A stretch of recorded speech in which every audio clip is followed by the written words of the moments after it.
Good afternoon, everyone, and special welcome to special guests.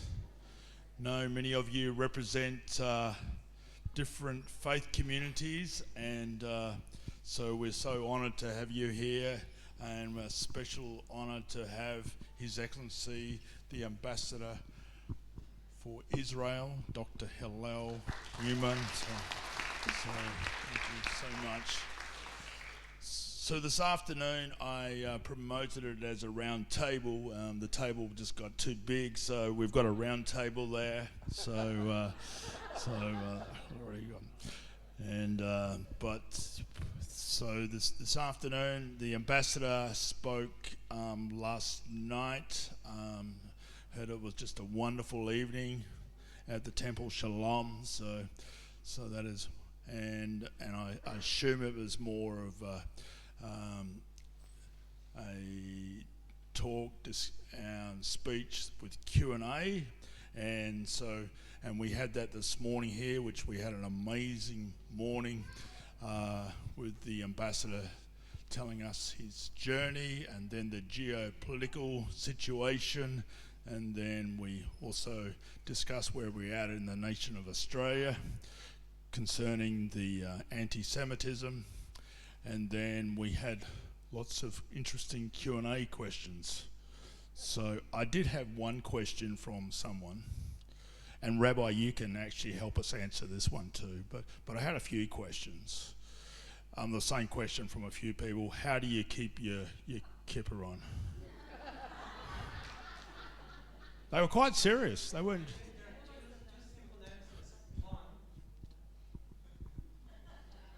There are two simple answers. If you don't want to use a staple gun, and the other answer, I'll give you the real answer. If the kippah is made of a thread, either from cotton or from wool, it will stick and it will stay. If it's synthetic thread, no matter what you do, even with blue tack, it will fall. So you just need to wear the right kippah on the right head and put your trust in God. And while you're at it, is this okay? While you're at it, what's the history of the kippah? Okay, the history of the kippah is quite complicated, and it starts after the destruction of the Second Temple, when a new class was made in the Jewish world, who were the chachamim, or the rabbis. Judaism was no longer led by the priests in the temple, and one of the ways to distinguish between the rabbis and their students and the rest of the people was that they covered their head with the talit. And later on came the halacha al ilech adam arba amot bereish galei, which means that a person should not walk more than four steps with his head bare, in honor of God. And then the head cover custom was developed. It will be much later on in the 14th or 15th century in Prague that the local king instructed the Jews to separate themselves from the general public by wearing either a very bright yellow head cover or a very tall and wide brim black hat with a little bell on the top, the one that you know today as the witch's hat. And the rabbis at that time issued an halacha, a law, that says that we cover our head not because of the king's decree, but to honor the king of all kings. And throughout history, the kippah became a symbol of practicing Jewish person, with different kippot that can say to which stream in Judaism you belong to. Right. Fascinating. Did you learn something, Ambassador? No, you know. Okay. That's okay, great. Okay, we're going to start this afternoon with some verses from Scripture, and I've asked Jane to read them out. I think they're going to go up on the screen, is that right? And so if you could read this out, please, Jane. Psalm 102, verses 12 to 16. But you, O Lord, sit enthroned forever. Your renown endures through all generations. You will arise and have compassion on Zion, for it is time to show favor to her. The appointed time has come. For her stones are dear to your servants. Her very dust moves them to pity. The nations will fear the name of the Lord. All the kings of the earth will revere your glory. For the Lord will rebuild Zion and appear in his glory. Thank you, Jane.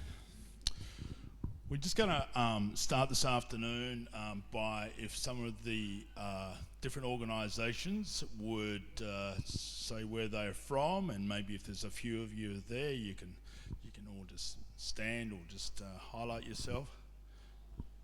You want my phone? Okay. So I've got my roving mic person. So I know we've got some Jewish organisations over here in synagogue. So if you could maybe put up your hand and just say what your name is and what you represent. And Hey everyone, my name is David Revibou, and I am the president of the Gold Coast Hebrew Nation. This is a synagogue across Hamilton Street. Right. And I think some of you know you know me, and you know also my rabbi, Rabbi Nir Gurovich. Yes, I'm sure you know him. Yes? Thank you. I introduce him my wife, Sarah.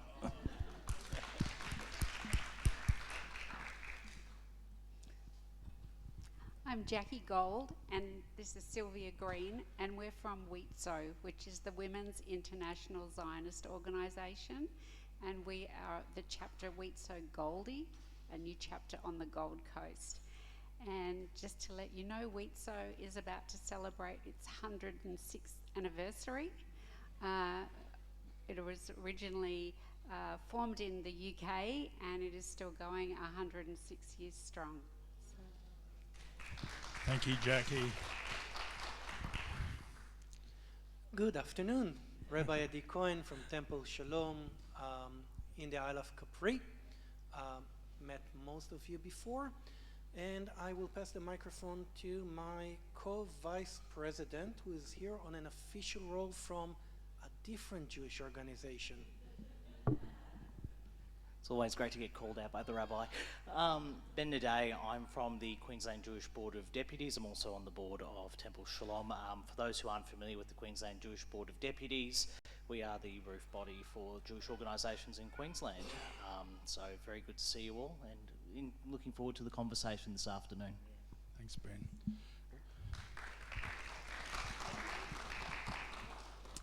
Good afternoon. My name is Paul Myers. I'm President of the Zionist Council of Queensland. We're part of the Zionist Federation Australia and World Zionist Organisation in Israel. And of course, Jewish Agency is part of our background as well.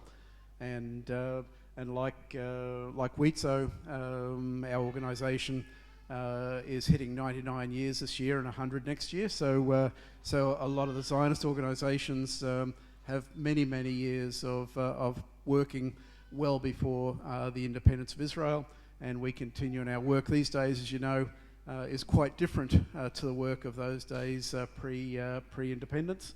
And Michelle Rebabou, who is the daughter-in-law of the president of the Gold Coast Hebrew Congregation, is on our executive of the Zionist Council of Queensland, Michelle Rebabou.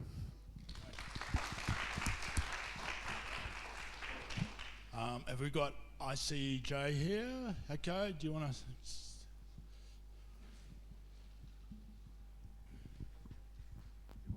Yeah, my name is Moises Vasquez. I am the young adults leader and pastor coordinator for the International Christian Embassy Jerusalem, based in Jerusalem, but we have branches in 90 different countries, and basically we're a bridge towards the Christian church that brings them towards Israel, building connections between Christians and Jews. Yep, bless you. Thank you. Awesome. maybe Jane, you could say who you represent. We have spoken to, but it'd be good for. Jane O'Neill. I'm part of the organisation in Australia for Jerusalem Prayer Breakfast that comes from the Knesset Christian Allies Caucus.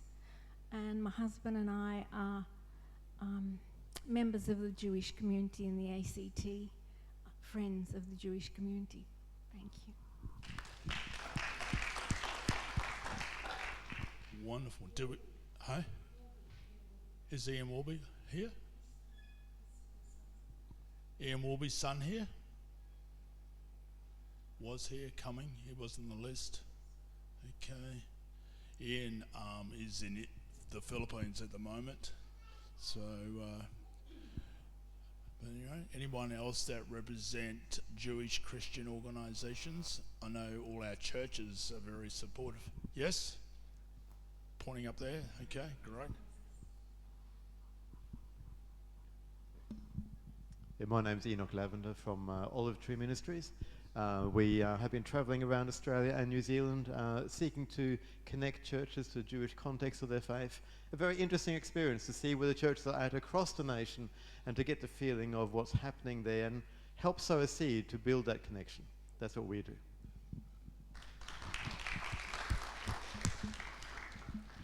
Yes? Okay, someone in the middle there.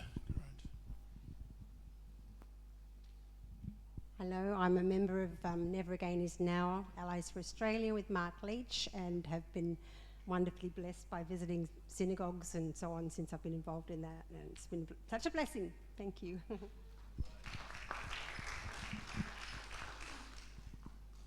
Anyone else? Any churches, ministries that have got a real close connection with the Jewish community or Israel?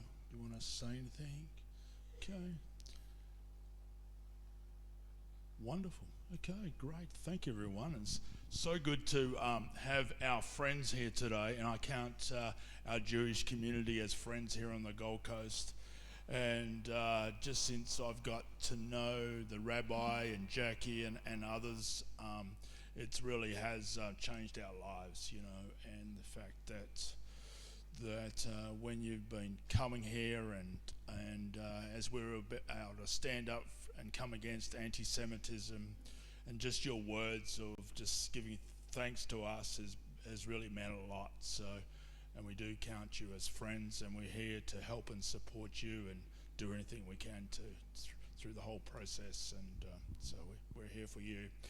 And I do remember the day that we got the graffiti on our wall, and somehow you got to hear about it, and you said, and I think you actually reported it to the police, and so we thank you for that and just doing what you can. So wonderful. So great. It's all about connections and being there for each other, Ambassador. And I thank you for coming to our nation and encouraging that.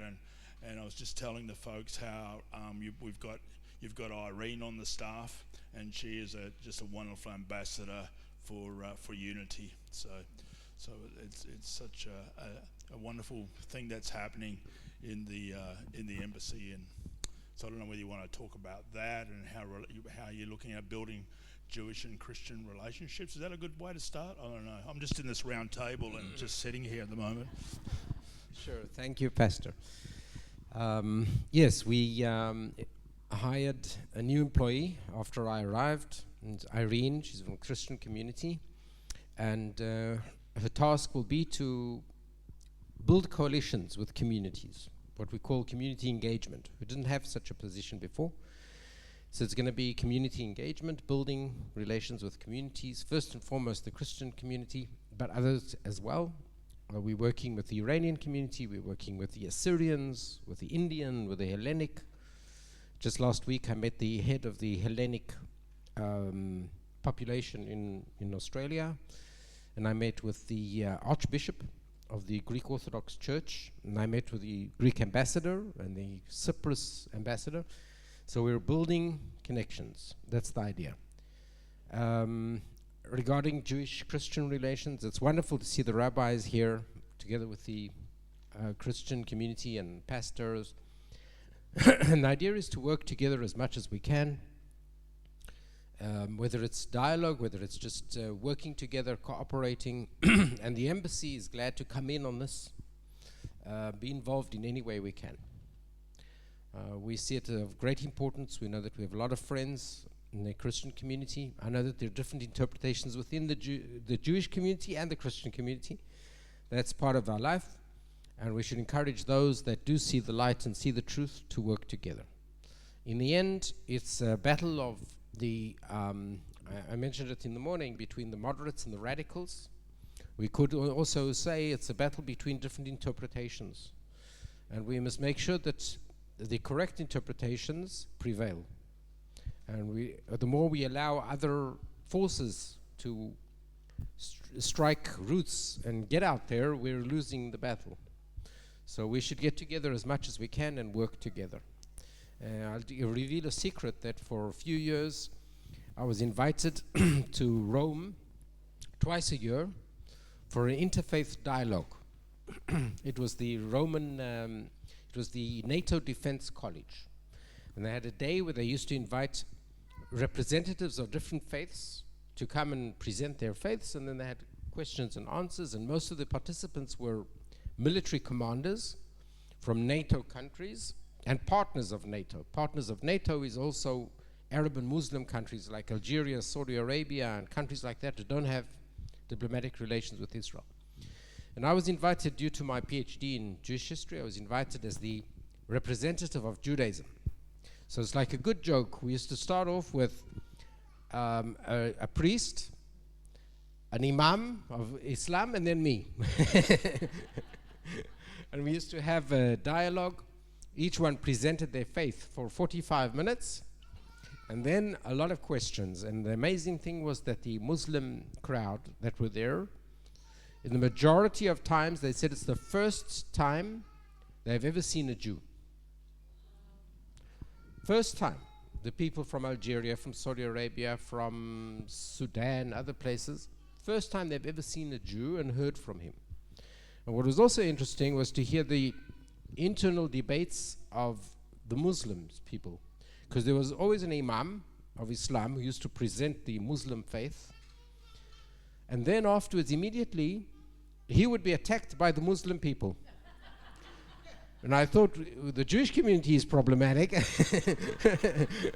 I found that the Muslim community is sometimes worse because they used to attack him. And one of the key issues that was always a debate was whether Muslim people can eat kosher food. And you know, they keep halal and we keep kosher.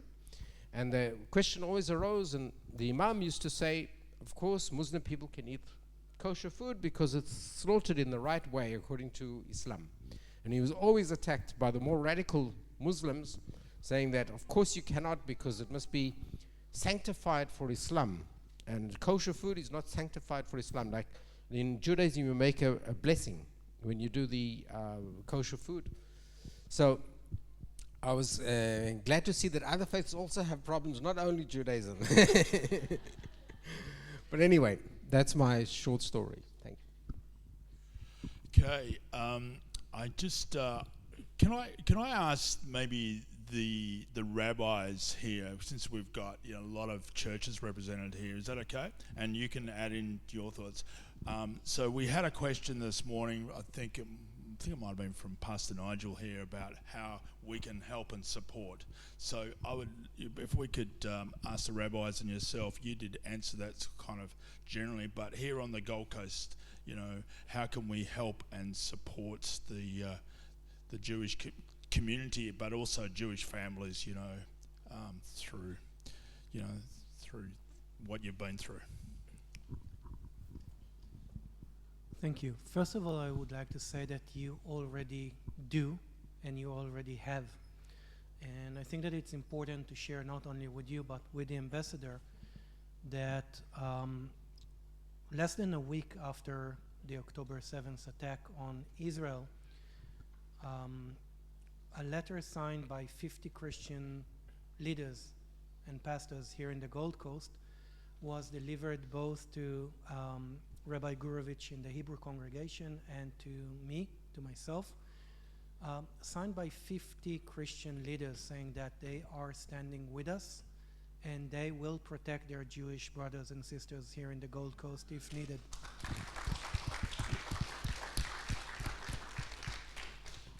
Now, as heartwarming as this letter was, what was even more important is that that's what they actually did in the past 3 years.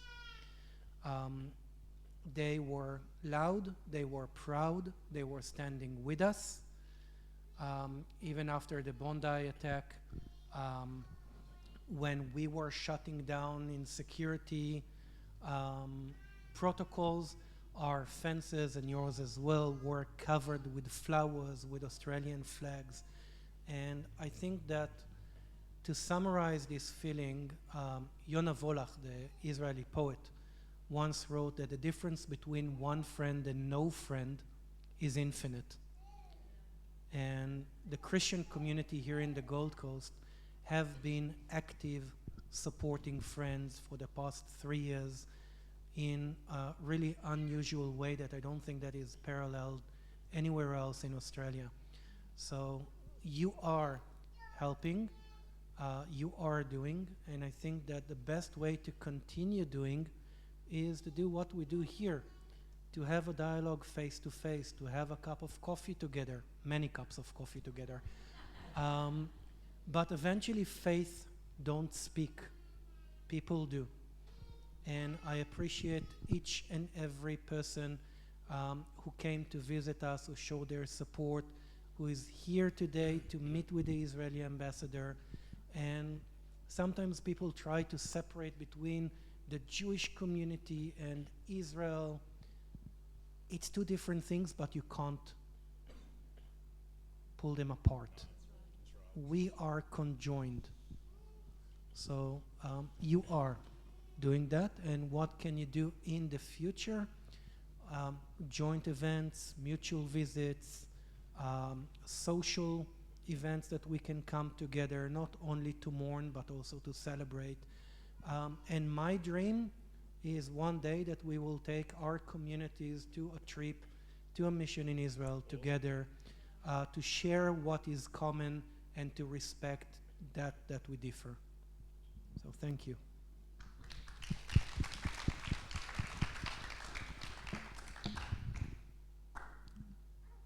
Would you like to add anything from the representative from the? Yeah. Well, like our rabbi said to you, when after the Bondi experience, I was in the office many times, and we receive a lot of phone call from people of your faith to tell us that they support us, they are with us in this difficult time, and like the rabbi said also, we had a lot of flowers in front of the shul. Now the question of how can you help? I am French. I came from France 40 years ago, and I can tell you the Jews in France are afraid to say that they are Jewish. If you are Jewish and Israelis are afraid to speak Israeli when they are in a public place, and but when there is an attack on someone personally, there is nobody to help them. And I think this is if you witness something like this here, you have to speak up. You cannot just be neutral. Neutral is not good enough. Okay, you are not anti-Jewish, but neutral is not good enough. And I think this is what you should say and inform all your congregants that when there is an attack on a Jewish person, they should speak up. That's all. Thank you.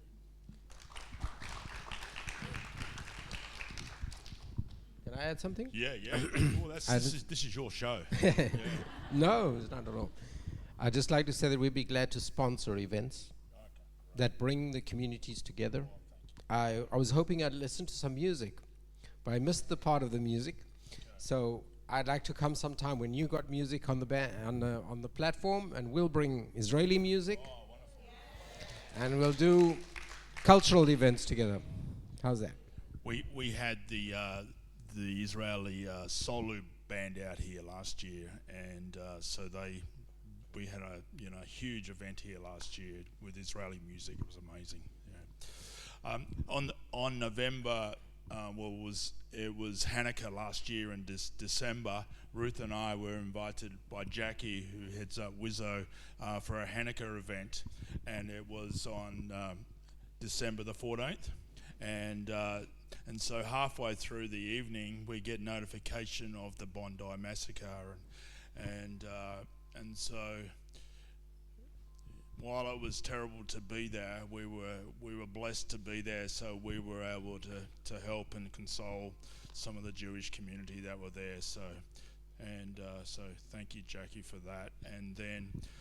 And then last year, the rabbi from Temple Shalom, he invited us as a church community to go and be a part of their Friday night Shabbat and meal, and we had to limit it to 20. So when we do it again, those that missed out can go. So it was really hard inviting just 20 only, and we were blessed and honoured that Ruth and I were able to share, and thank you so much.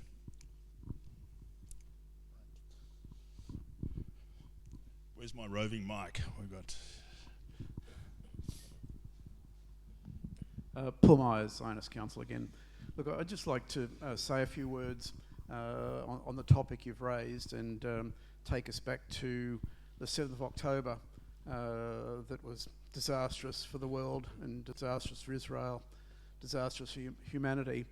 But what happened in the general Australian public across all faiths was a turning against Israel.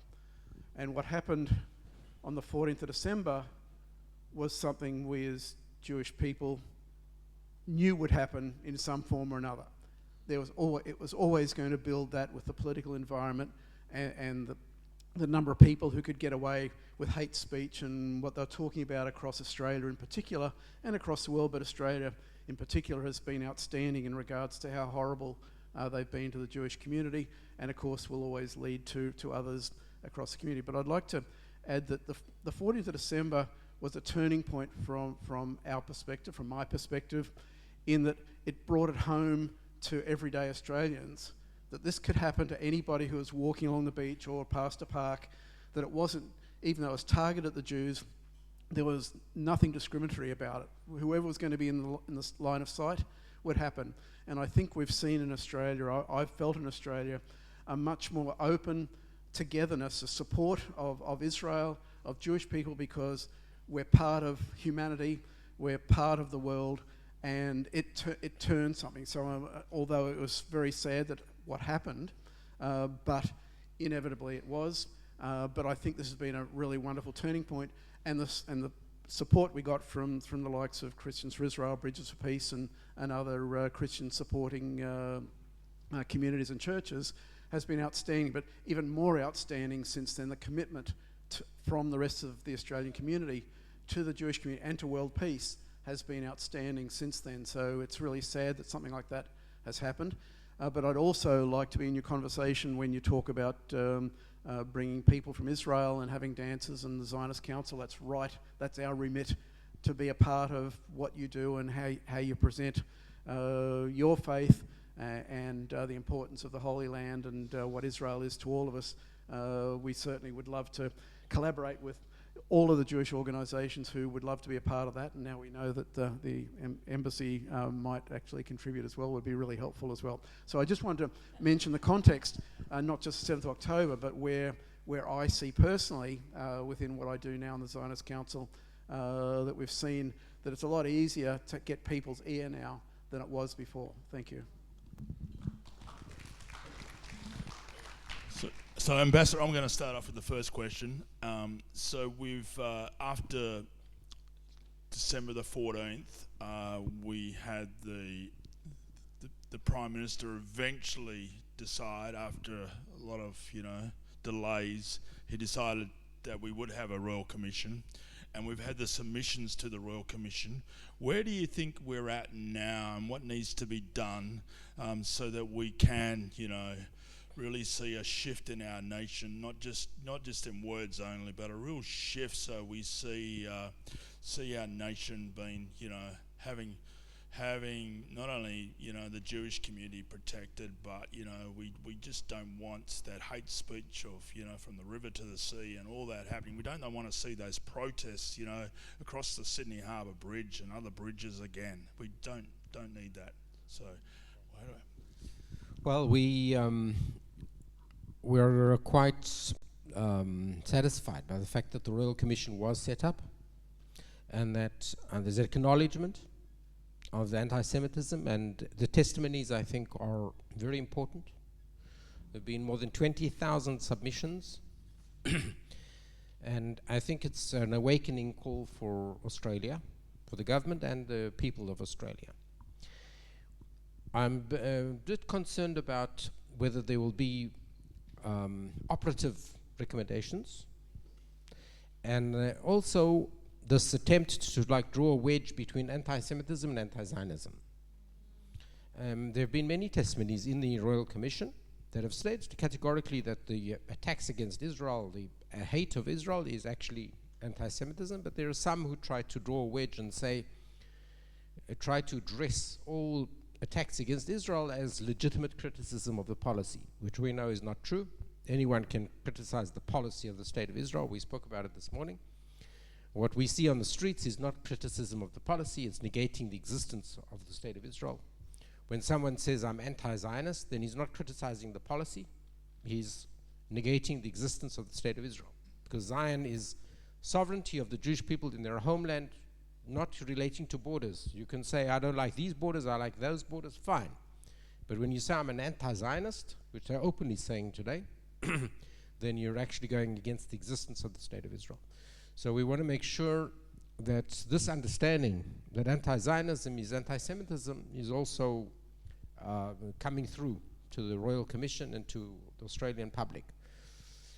I will have an article coming out tomorrow, and in this article I will, in the Australian, and in it I'll talk about this aspect of the hatred, which is anti-Semitic, but it's actually anti-Zionistic, and it's the same thing. And if there was a tolerance for anti-Semitism for an extended period of time, in the end there was Bondi. If we tolerate anti-Zionism for an extended period of time, then I don't want to imagine what can happen. But that's our concern. I think that many organizations have submitted, and they're very aligned with what we think and the Jewish community thinks. Is there anything else you want to say to the Jewish and Christian communities? Sure. This is wonderful, Pastor. Really, it's wonderful to come together and work together, cooperate, and we as the embassy, we'd be glad to facilitate in any way we can, wherever we can. We'd be glad to visit the churches all over, and we'd like to do events, cultural events and others.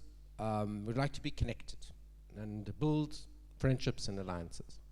So we thank you for convening it, and everyone perhaps can think how we can work together in one way or another. We'd like also to try and connect also in social media to give a platform to messages that you might want to promote, and we might want to promote. We can promote each other.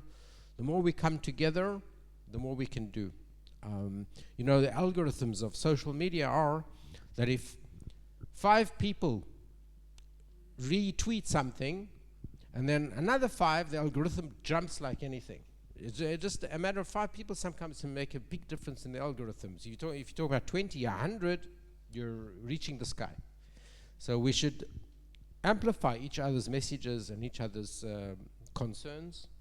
And we also would like to hear what your concerns are, the Christian communities, and if we can help in some way or another, please let us know. We do converse with the government of Australia. If you have needs, please tell us what they are. This morning after I was here, I met the Minister of Education here in the city, and we had a very good conversation about legislation and about the issues that are on the table and the hate speech and all these issues.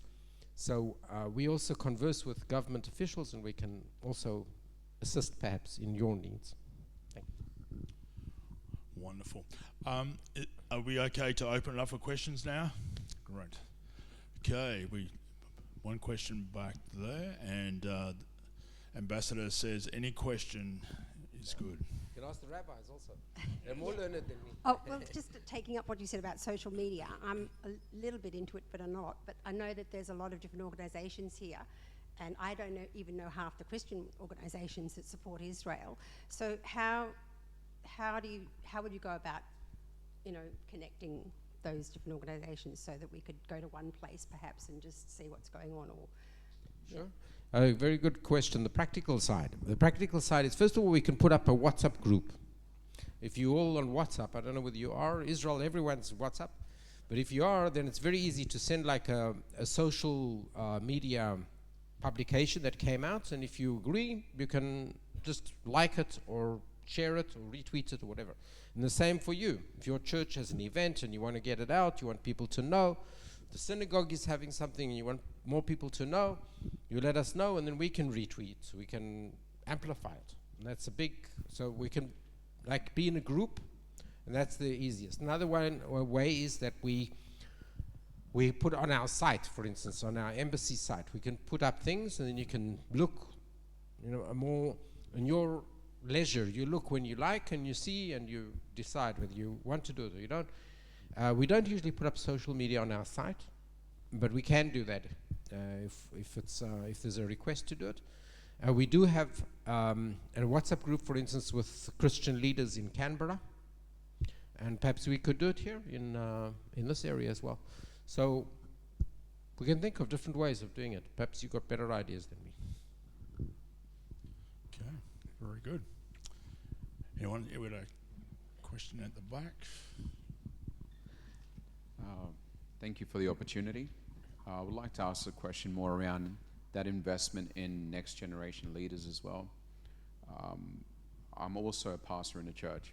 I'm relatively young, and I've been very blessed that my senior leader, which is also my father, but my senior leader, he's invested a lot in me. Everywhere he goes, I go. And like that, I've learned through his experience. And I guess this goes in many directions, this question. How can we invest by bringing on board emerging leaders to our gatherings, to our initiatives, to the planning, and what is the embassy, the Israeli embassy, what plans does it have to support those emerging leaders, be it through education or dialogue? Is there any particular initiative that we can discuss or hear about? Thank you. It's a very important topic, how to encourage the next generation and not lose the next generation. I met someone today who's very pro-Israel, and he said that his son is anti-Israel. And he is very frustrated by it, and he doesn't know how to deal with it. So it's an issue. Education, of course, is a very important aspect. I just want to add that the state of Israel is now investing in education abroad. The state of Israel has gone through a change of perception. For many years, Israel thought that the Jewish communities must support Israel. That's it, period. Now Israel understands that it must support the Jewish communities. And a lot of effort is put into that. And the same goes for the Christian communities if they need the support. And I mentioned last night in my speech that when I was in Uzbekistan, for instance, I was ambassador of Israel in Uzbekistan. We used to do things for the Jewish community as a state. We used to bring for them unleavened bread for Passover and wine to sanctify the wine on Sabbath and things like that. So the state of Israel has gone through a change of mode of thought. And part of this is also education abroad. So they're putting up now finance and curriculums for study abroad, Jewish history, Judaism, things like that. That I think is part of also trying to reach out to the younger generation. But we'd be glad to hear what your needs are and how we can help. And we'll be glad to help. There's also the Jewish organizations and the Zionist federations and the Board of Deputies that are all involved also in this aspect of the next generation, how to preserve Jewish identity or pro-Israel or whatever it is, and we can work together on these things. Another aspect is delegations to Israel. It was mentioned here, a delegation to Israel. That's if we can locate leaders of the young generation and try and bring them to Israel on delegations. You mentioned about delegations going to Israel, and even the state of Israel actually supporting that. We've got a couple here from America that went on a 1,000 tour to Israel last year. Do you want to just briefly talk about how you got invited? Have you got it, Mike?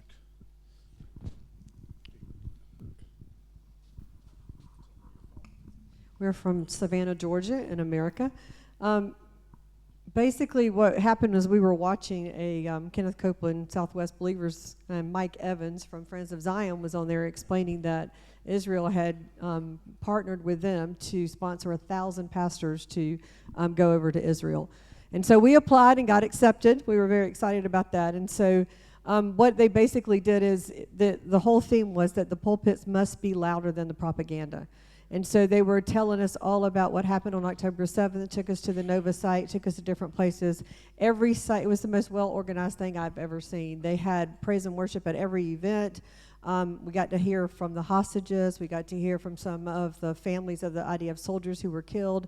We got to go actually to the southern border and see how everything was done there.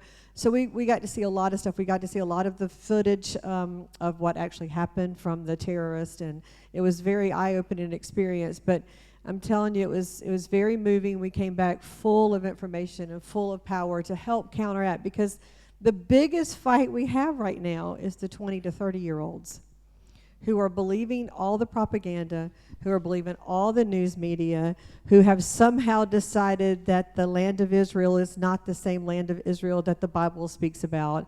And so we must counteract that and teach them the truth. And sometimes I get a little aggravated at Christians who are speaking, and when the outsiders, especially the Tucker Carlsons and stuff, challenge us about the borders. I tell people all the time, God said he set the borders of Israel and no man has a right to remove them. And so we've got to stick with that. We've got to stand up for what's truth.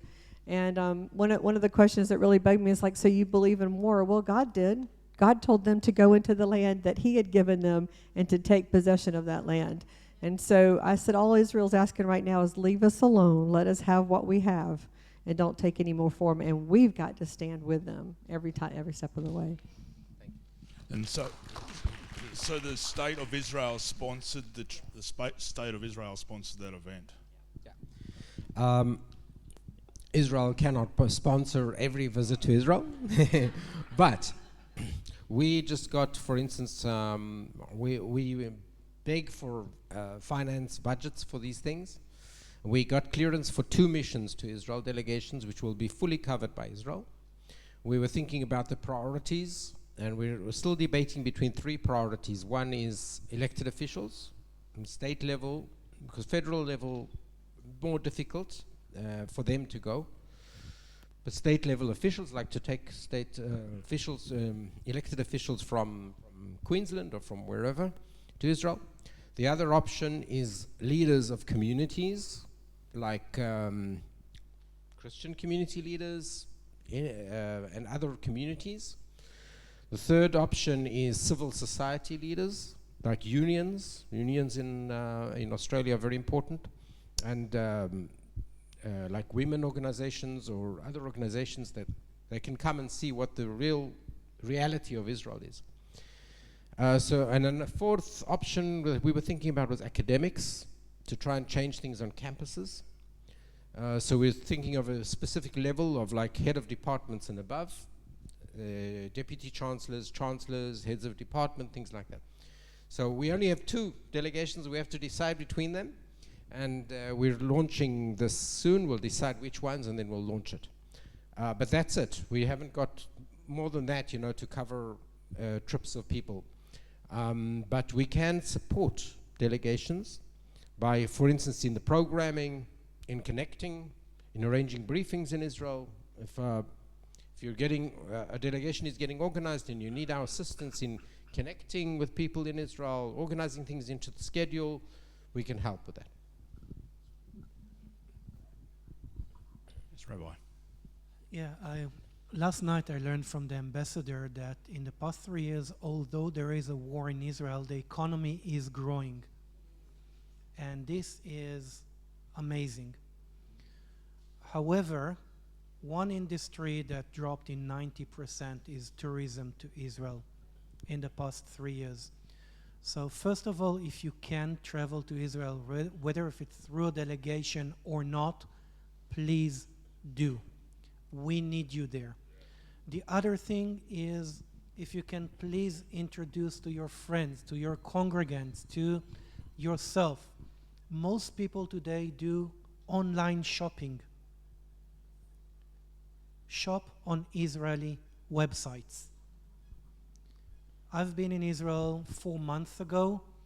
I walked through the Jewish quarter, through the Muslim quarter, through the Christian quarters in Jerusalem, and they are silent.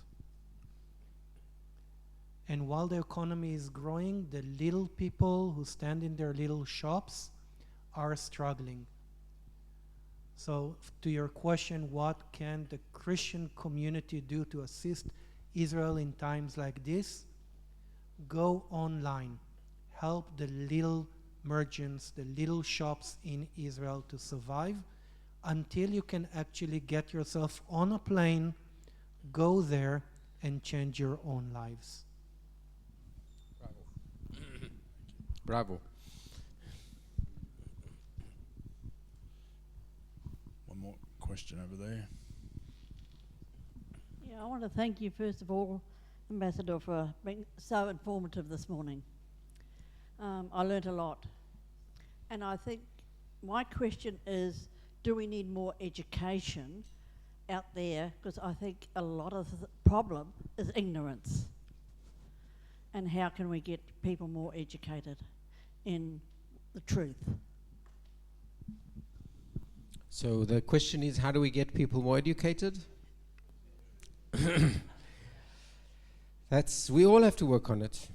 We have to try and, it's good that there's legislation, for instance, that one must teach Holocaust studies, one must teach anti-Semitic studies.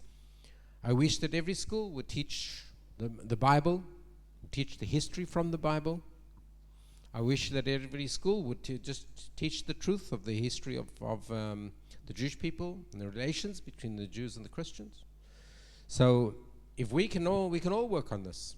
I can raise it with the ministers of education and with the government, and you can also raise it with your elected officials and try and legislate even that it's prohibitory, that people must study. We lose the next generation if they don't study. Agreed?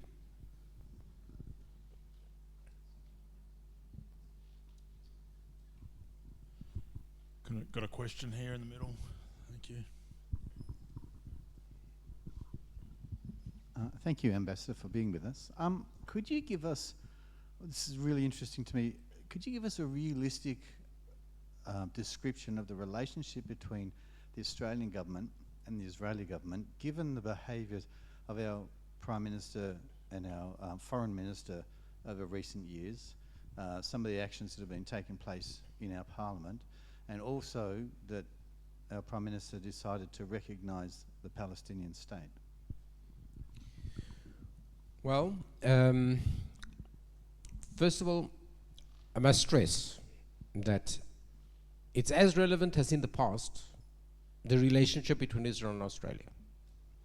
I think that Bondi was also an awakening call for the government of Australia, that the threat is there, and like they shoot and kill Israelis in the Nova, they'll shoot and kill Jews and others at Bondi in Sydney.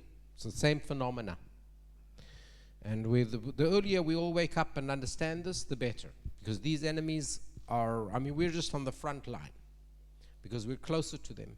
Our neighbors are not Fiji. Sadly, our neighbors are Lebanon and Syria, Hezbollah, Hamas, and all that crowd. Right? So people who their neighbors are Fiji and New Zealand don't understand the threat. They think the threat doesn't exist sometimes, but it does.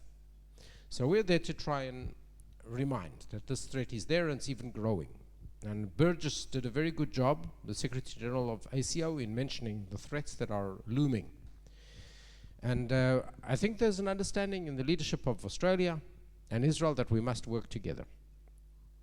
I won't hide the fact that there were two or 3 years when the relationship slided, and Israel was tremendously disappointed, I would say. You could go further and say even felt betrayal by Australia, by the recognition of the Palestinian state. You know, it's legitimate to have difference of opinion. Fine. You think there should be a state, another one thinks there shouldn't be a state. We can argue it, we can discuss the issue, debate it. I think we've got very good reasons why there should not be a recognition of a Palestinian state. But to do it while we were in the midst of a war, after the Hamas had attacked, it was a prize to terrorism.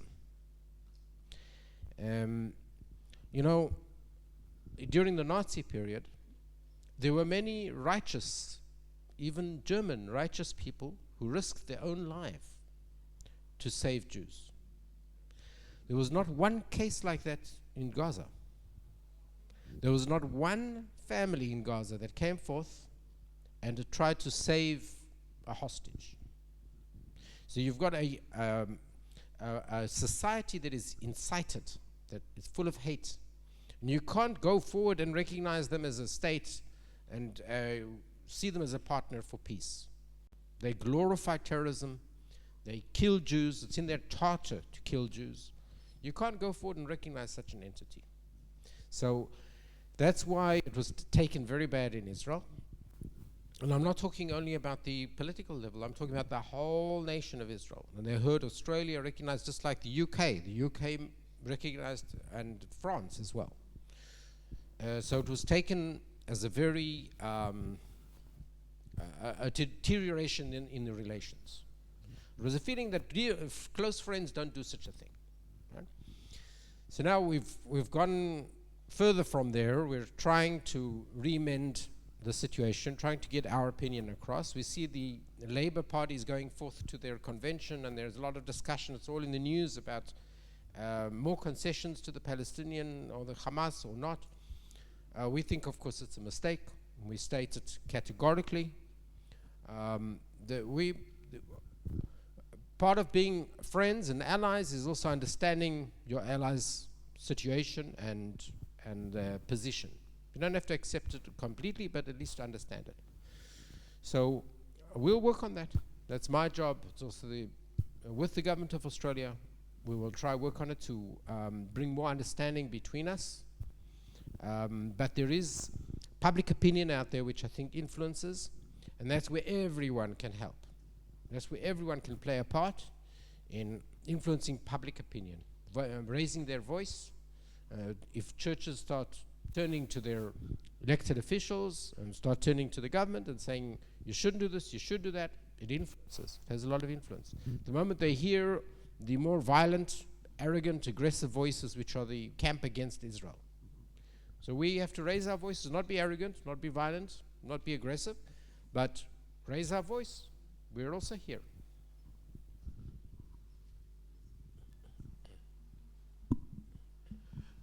Ambassador, I'll try and frame the question clearly, because it's not clear in my mind how to ask it. But we definitely understand that a two-state solution is less likely now than ever before, given it's been tried and failed. The Western world seems to still think a two-state solution is possible.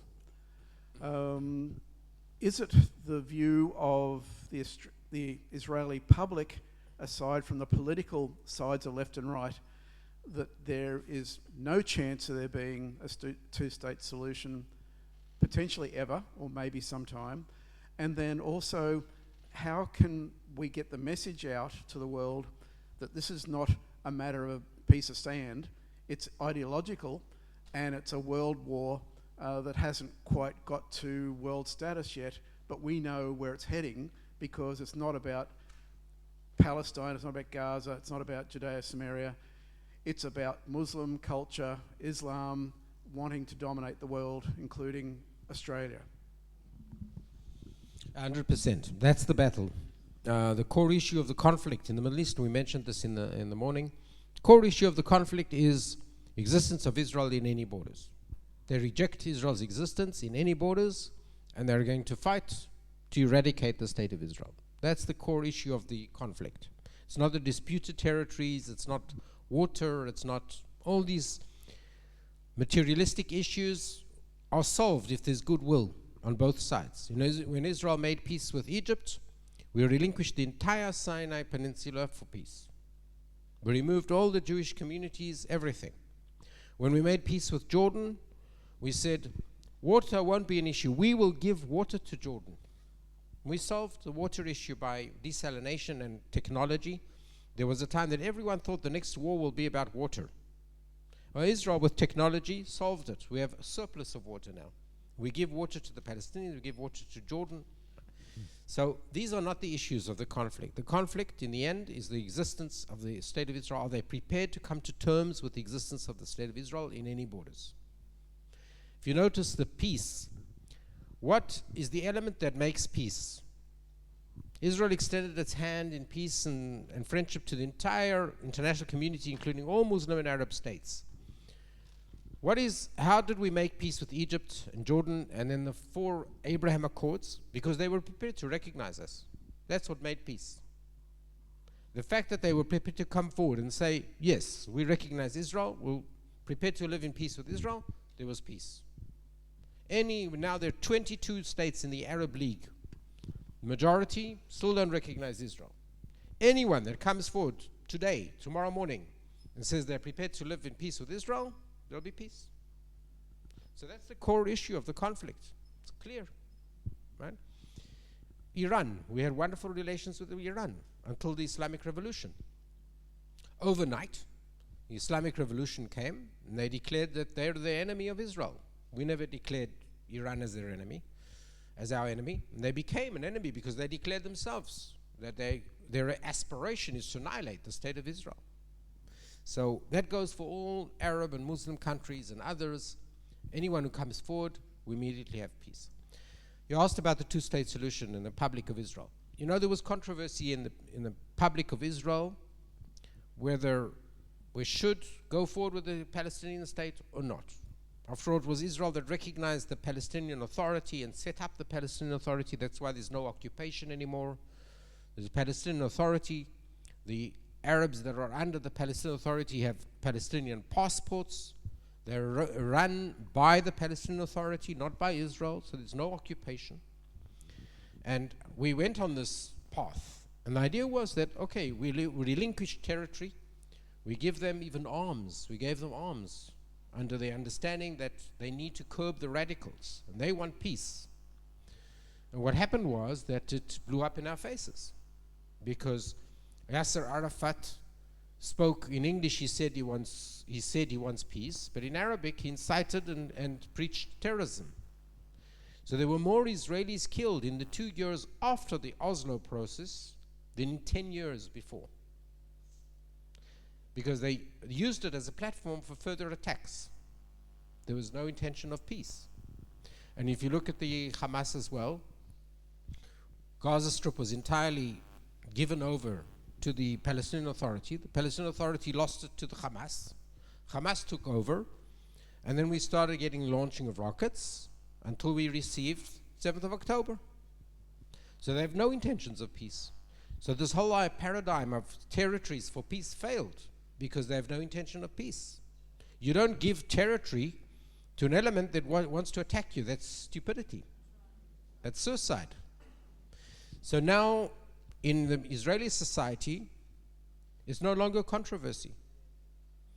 I think you can measure more than 90% of the public of Israel are against two-state solution, recognition of Palestinian state. It's no longer on the table. We're going to elections right now. I don't think there's one party except for the Arab party. There's an Arab party in the Knesset, Muslim party. Besides the Arab party, there's not one party that is running on two-state solution. Because no party will dare say it, because it's deemed to failure. So that's the Israeli society. There's a deep understanding that we do not have a partner right now. We would love peace. Everyone in Israel grows up on the dream of peace. I went through the schooling system in Israel, and I went to religious schools, and we spoke all the time about one day there'll be peace with the Arab world, with our neighbors. One day there'll be peace with Lebanon and Syria. What do they learn?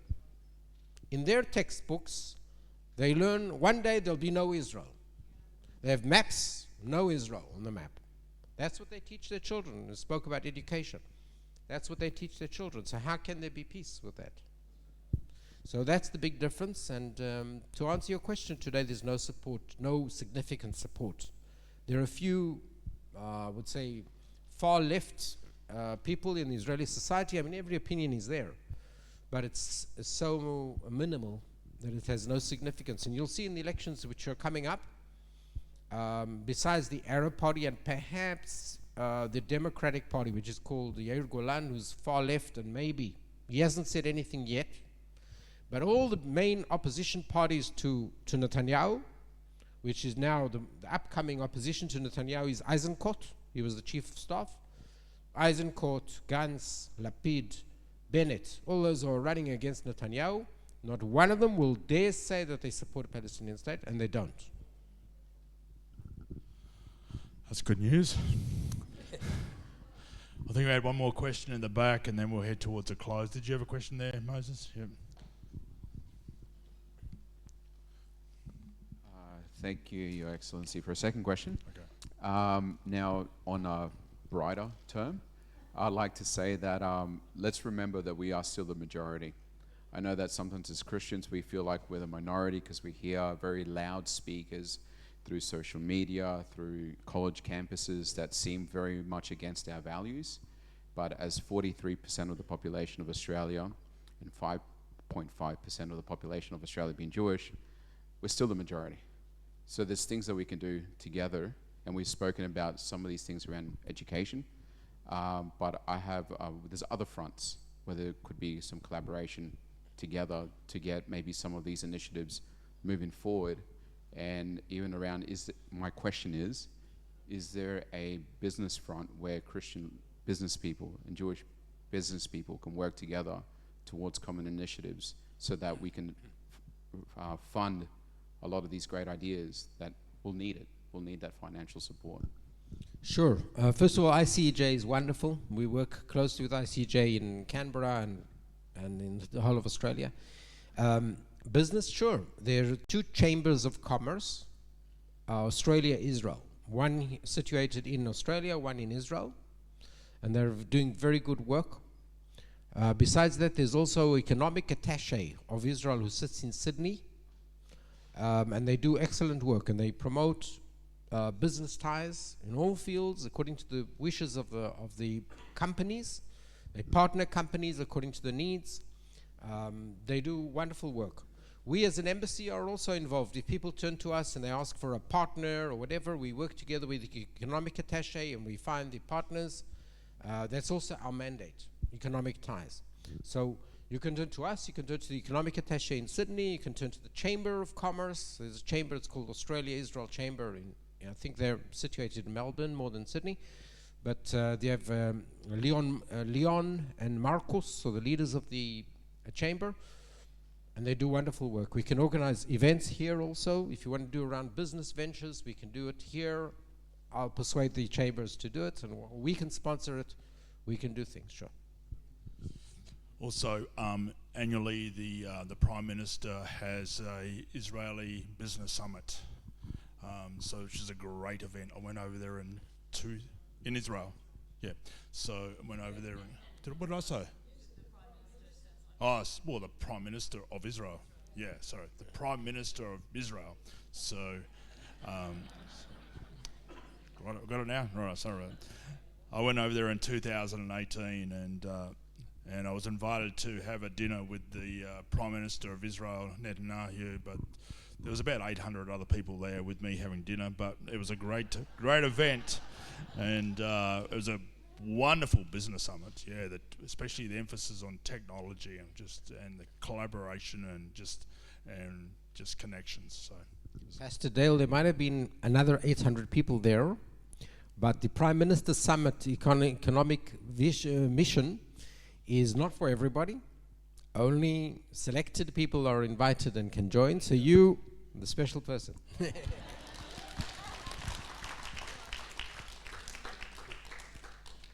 I'll tell you a case I had. I was then serving in LA, and I get a letter I just get a letter, and it says there, my father volunteered in the Israeli Air Force at the beginning of the establishment of the State of Israel in 1948, and I'd like to do something in his memory. Now, what do you do with such a letter? So I called him for lunch, and I meet him for lunch, and we had a very good lunch, and I said to him, well, what are your thoughts? And he told me about his father. His father was Christian, and his father was a pilot, and he volunteered in the Air Force of Israel just to help the State of Israel at its beginning stages. So I said, well, what were your thoughts about what to do? So he said, well, I'm not sure, not buildings. I don't want buildings with names and things like that. I want something technological, something laser beams, whatever Israel needs, I'll support. So I said, well, those things are very expensive. He says, no problem. I have good friends. So I take this to Israel. I went to visit him in his home, and I find a person that is ranked amongst the top 200 people in wealth. And so I take this to Israel, and I say, okay, what do we do with this? So they said, well, technological things we can't do because it's all classified. So I said, something? No, can't find anything. So I turned to the Prime Minister's office, and I said, we've got this case. What do we do? The Prime Minister's office got back to me, and they said, he's invited to the Prime Minister's summit, economic summit, and he went, and he met the Prime Minister, and he raised it at the summit, and they found something for him to do.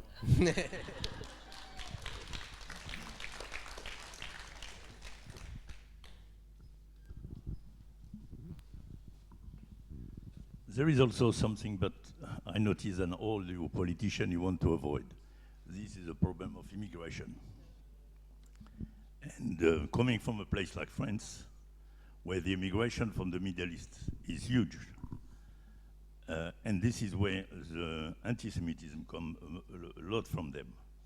For the Muslim, not every Muslim is anti-Jewish or There is a lot who are good Muslim, but they're afraid of the Islamists, because Islamists will have no problem at all of killing them if they don't go their way. So the immigration in Australia, I see it coming more and more migrant from the Middle East, and this is when you start to have the problem here.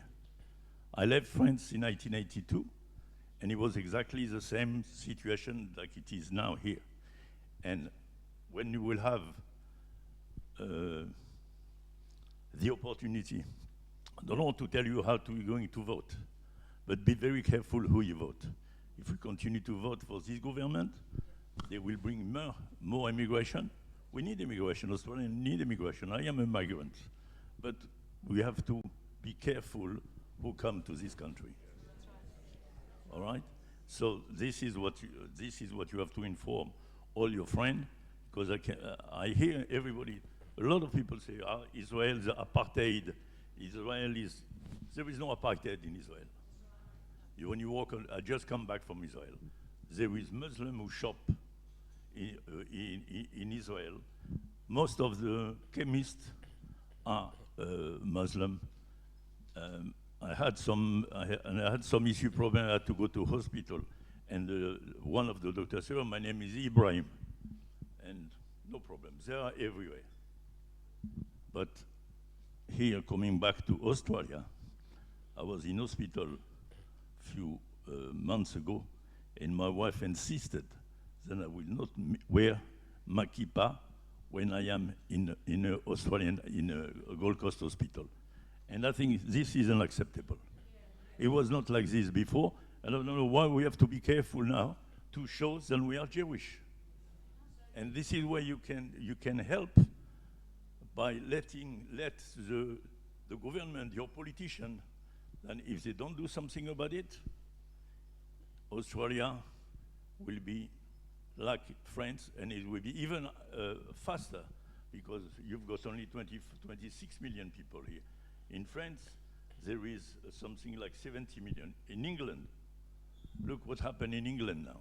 Look, so this is very important. You will have an opportunity when the time will come to vote for the right government. Thank you.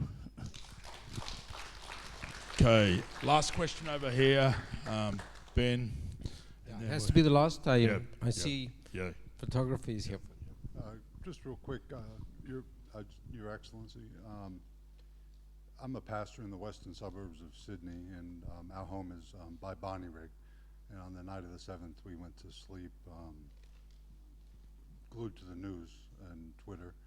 I woke up in the middle of the night, and there was fireworks going off in my neighborhood. And I woke my wife up, and I said, I think they're celebrating. Is somebody celebrating?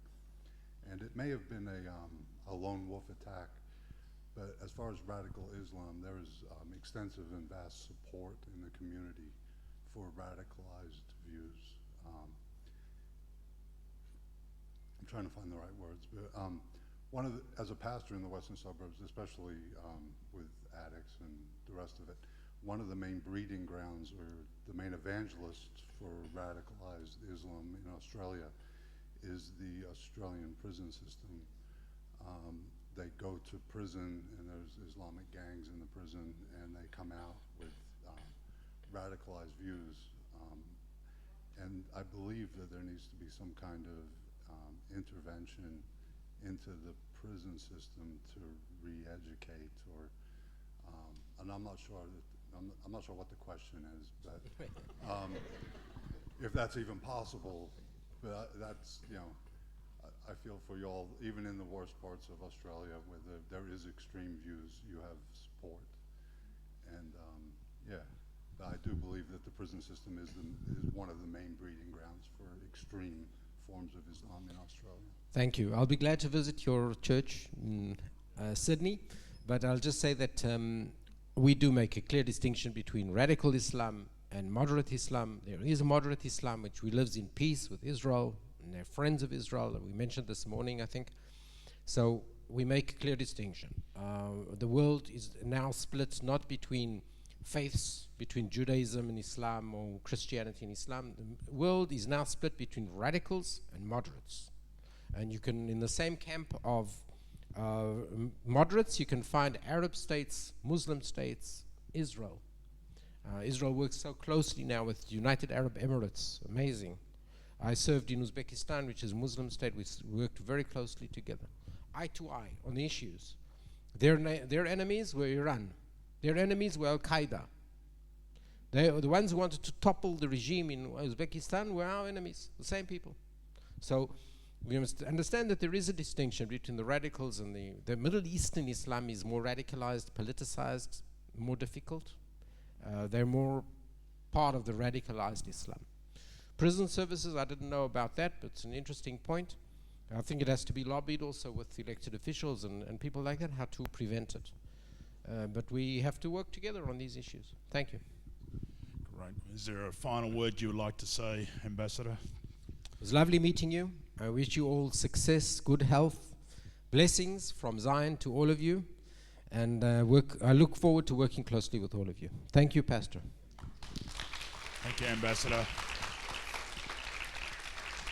Right. And a big thank you to our Jewish community. Thank you for joining with us on this day. And thank you for all the churches supporting today. And we are going to work together for He is faithful to the end. Amen. stay behind for afternoon tea. There's afternoon tea out there. I know you've been eating all day, but there is afternoon tea out there, and so you're welcome to stay. So thank you.